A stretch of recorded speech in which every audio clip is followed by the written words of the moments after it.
नमस्कार मित्रों, स्वागत है आपका स्टडी आईक्यू में। आज हम लोग एक बहुत ही दिलचस्प डिस्कशन करने वाले हैं फार्म लॉ से जुड़ा हुआ। आपने बहुत सारे वीडियोस देखे होंगे फार्म लॉ के ऊपर, क्या डेवलपमेंट हुई, हम कंटिन्यूअसली ला रहे हैं स्टडी आईक्यू पर। और हाल ही में आपने सुना होगा कि सुप्रीम कोर्ट ने स्टे लगाया है जो 3 फार्म लॉस लाए थे केंद्र सरकार ने।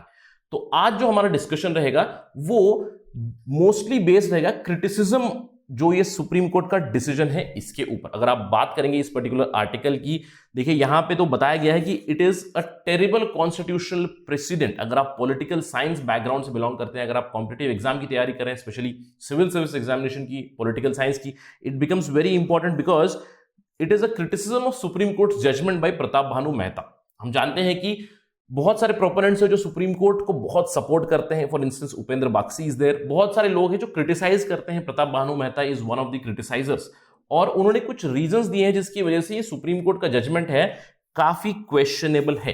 तो चलिए बात करते हैं इस पर्टिकुलर डेवलपमेंट के बारे में। Let us begin our discussion. लेकिन उससे पहले मैं हूं आपका दोस्त राहुल सायगांवकर। अगर आप मुझे फॉलो करना चाहते हो, you can follow me on the ID Rahul Sai 222। अगर आप मुझसे कनेक्ट करना चाहते हैं, आपको कोई सवाल है, कोई डाउट है, आप मुझे डायरेक्टली मैसेज कर सकते हैं इंस्टाग्राम के ऊपर। इसके अलावा स्टडी आईक्यू आपके लिए लाया है स्मार्ट कोर्स फॉर यूपीएससी 2021।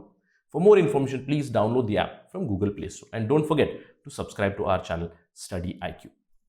चलिए सबसे पहले खबर के बारे में बताता हूं। सुप्रीम कोर्ट ने स्टे लगाया था इंप्लीमेंटेशन के ऊपर जो 3 फार्म लॉस है, और साथ ही साथ स्टे लगाने के बाद उन्होंने ये कहा कि एक 4 मेंबर की कमेटी बनेगी which would be responsible for holding talks. Remember, इस कमेटी का कोई काम नहीं है। ये कमेटी समझ लीजिए एक मीडिएटर का काम करेगी केंद्र सरकार और फार्मर यूनियंस के बीच, और डायरेक्टली रिपोर्ट करेगी केवल supreme court. Please remember that, it's very very important.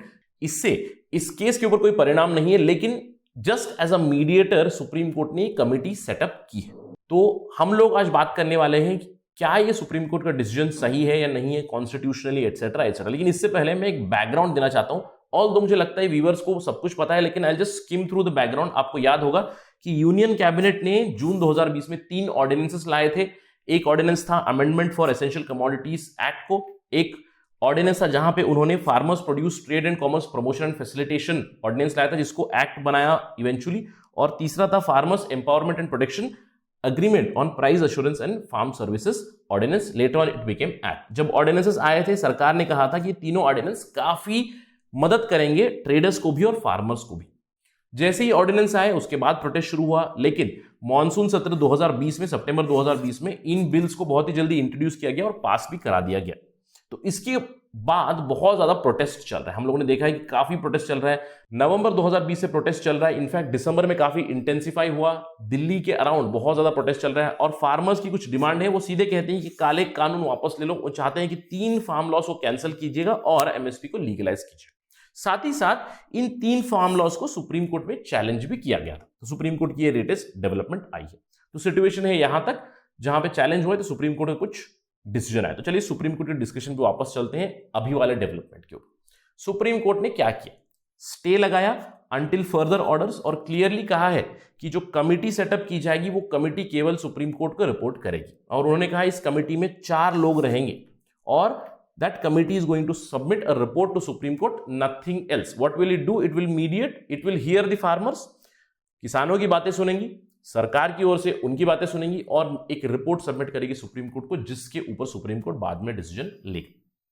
तो कमिटी में कौन कौन है? कमिटी में है भूपिंदर सिंह मान, जो भारतीय किसान यूनियन के नेशनल प्रेसिडेंट है, he would be the member. Doctor Pramod Kumar Joshi, एक रिनोन्ड नेम है इंडियन एग्रीकल्चर रिसर्च से जुड़े, फॉर्मर डायरेक्टर थे national centre for agriculture economics and policy research. Ashok Gulati हैं, एग्रीकल्चर इकोनॉमिस्ट है, आपने इनके आर्टिकल्स पढ़े होंगे, इंडियन एक्सप्रेस में आते हैं। इसके अलावा अनिल घनवत, प्रेसिडेंट है शेतकरी संगठन के। ये 4 मेंबर्स रहेंगे इस कमेटी में। जैसे ही कमेटी की अनाउंसमेंट हुई थी सुप्रीम कोर्ट द्वारा, तो फार्मर्स ने जो स्टे लगाया है इन लॉस के ऊपर उसको तो वेलकम किया हुआ है, लेकिन उन्होंने कहा है कि we will not be joining any committee. Farmers ने कहा है इस चीज के ऊपर। इनफैक्ट फार्मर्स ने भी क्रिटिसाइज किया कि कमिटी क्यों चाहिए। चलिए अब वापस आते हैं हमारे डिस्कशन के ऊपर, जिसके ऊपर प्रताप भानु मेहता ने कमेंट किया। प्रताप भानु मेहता ने क्या कहा? देखिए, उन्होंने कहा कि supreme court perhaps unintentionally, please याद रखिएगा अनइंटेंशनली, क्योंकि सुप्रीम कोर्ट की ये इंटेंशन नहीं होगी, लेकिन फिर भी उन्होंने अनइंटेंशनली क्या किया है, उन्होंने मोमेंटम ब्रेक किया है सोशल मूवमेंट। सोशल मूवमेंट मतलब जहां पे फार्मर्स अभी एक प्लेटफॉर्म पे आए हैं, अपनी मांगे उन्होंने सरकार के सामने रखी है, this is nothing but a social movement जहां पे they are taking on the government that we are not happy with the laws of the government, we want the government to change these laws. It's a social movement which has been hampered by the supreme court decision. ये कहते हैं प्रताप बानो मेहता. चलिए देखते हैं क्यों exactly ये कहते हैं. सबसे पहला रीजन क्या है जो सुप्रीम कोर्ट ने किया है, वो कहते हैं कि it is a violation of separation of powers. देखिए अगर हम लोग बात करें हमारे संविधान की, लेजिस्लेचर, एग्जीक्यूटिव और जुडिशियरी में well defined separation of powers है. ऑल्दो हमारे यहाँ पे लेजिस्लेचर एग्जीक्यूटिव में उतना ज्यादा सेपरेशन ऑफ पावर्स नहीं है, लेकिन हम कह सकते हैं कि legislature, executive and the judiciary have been divide खुद के पावर से. तो अभी जो जुडिशियरी ने किया है, उन्होंने अपना मैंडेट ब्रेक करके लेजिस्लेचर का काम कर दिया है या फिर एग्जीक्यूटिव का काम कर दिया, जहां पे आप देख सकते हो कि ये सारा काम किसका है, कमिटी गठना करना, कमीशन गठना करना, this is all the duty of the government. But now supreme court has gone into that domain, so there is somewhere violation of separation of powers. Yes, और इस चीज से जुड़ जाता है हमारा रीजन 2, जहां पे सुप्रीम कोर्ट का जॉब क्या है, या फिर हम इन जनरल कह सकते हैं जुडिशियरी का जॉब क्या है. जुडिशियरी का जॉब है फंडामेंटल राइट्स को प्रोटेक्ट करना है, गारंटर ऑफ फंडामेंटल राइट्स है. और अगर यहां पे मेरे कोई फंडामेंटल राइट्स वायलेट हो रहे हैं तो उस बिना पर कोई भी लॉ जो आता है पार्लियामेंट से, उसको आप खारिज कर सकते हो to that extent to which it violates my fundamental rights. यानी कि they can simply say the law that has been brought by central government, it is unconstitutional, it would be null and void, right. यानी कि इनका काम है कि law valid है या इनवैलिड है ये बताना. लेकिन क्या इनका काम है पॉलिटिकली मीडिएट करना, क्योंकि अभी सरकार और किसानों के बीच तनाबनी चल रही with respect to farm laws. Why is supreme court becoming that mediator is the question. Supreme court का रोल क्या है? क्या सुप्रीम कोर्ट का रोल है कि वो किसी लॉ के ऊपर एक प्रश्न चिन्ह उठा दे और उसको मीडिएट करने की कोशिश करे? देखिए ये सीधे सरकार से कह सकती थी कि जो आपने लॉ लाए हैं ये सही नहीं है, या फिर सही है टू सर्टेन एक्सटेंट्स, जो भी सुप्रीम कोर्ट का इंटेंशन रहेगा. लेकिन is it right for supreme court to mediate here is the question mark. अब इसके अलावा तीसरा रीजन बहुत जरूरी है. तीसरा रीजन यह है कि जो नया प्रेसिडेंट सेट किया है, जहां पे उन्होंने एक लॉ को लिया है जिसको चैलेंज किया हुआ है जुडिशरी में, उस लॉ को देखा है, उन्होंने सरकार के आर्गुमेंट सुने हैं, किसानों के पूरे आर्गुमेंट नहीं सुने हैं, यानी कि सब्सटैंटिव हियरिंग नहीं हुई है, हियरिंग होने के बाद भी कोई डिसीजन नहीं आया है. तो ये एक बहुत ही बैड प्रेसिडेंट होगा, कॉन्स्टिट्यूशनल प्रेसिडेंट होगा, जहां पे अभी आगे भी चल के कोई लॉ आएगा.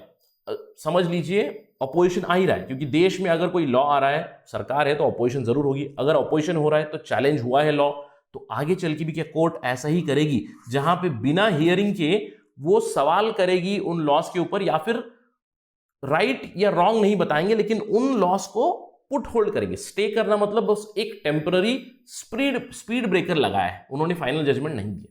तो it sets a very very wrong precedent, that is what is set. और फाइनल जो आर्गुमेंट है, the biggest reason is that it damages the momentum of social movement. अब आपको लग रहा होगा कैसे उन्होंने डैमेज किया है फार्मर मूवमेंट. देखिए सरकार ने 3 लॉ लाए, उसके बाद किसानों ने प्रोटेस्ट करना शुरू हो गया, बातचीत चल रही है, 6-7 राउंड ऑफ टॉक्स हो चुके हैं, लेकिन कोई अभी तक सोल्यूशन नहीं निकला है, और सुप्रीम कोर्ट में भी चैलेंज हो चुका है. लेकिन अब सुप्रीम कोर्ट ने क्या किया है, मीडिएट करने की बातें कर रहे हैं. देखिए सरकार ने अपने आर्गुमेंट बहुत सारे दिए हैं कि इससे मदद मिलेगी. उन्होंने बीच में खालिस्तान इशू भी लाया था कि प्रोटेस्ट में खालिस्तानी शामिल हो चुके हैं एटसेट्रा, ये सब बातें हो चुकी है. लेकिन दोनों अपनी बातों पे अड़े हुए हैं, सरकार भी और किसान भी, राइट. तो मीडिएट करने के लिए सुप्रीम कोर्ट चला गया. अब सुप्रीम कोर्ट ने जो कमिटी सेटअप की है, अगर इस कमिटी में फार्मर्स नहीं आएंगे तो इससे क्या लगा कि फार्मर्स आर अनरीजनेबल.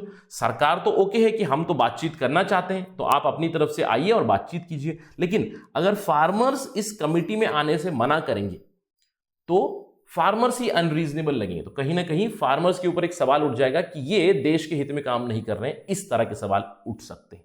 तो इससे ये जो मोमेंटम है सोशल मूवमेंट का हैम्पर हो चुका है, क्योंकि बॉल अभी फार्मर्स के कोर्ट में है.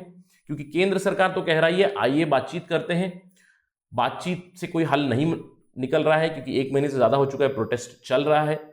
तो अब सुप्रीम कोर्ट मीडिएट करने की कोशिश कर रहा है. इसके ऊपर प्रताप बानो मेहता सवाल लगा रहे हैं कि क्या सुप्रीम कोर्ट को मीडिएट करना चाहिए या नहीं.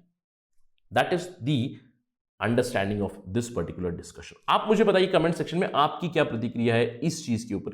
Has the supreme court done a good job by mediating here, और has it set a wrong precedent? That's it from my side on this part of discussion. Thank you for watching. जय हिंद।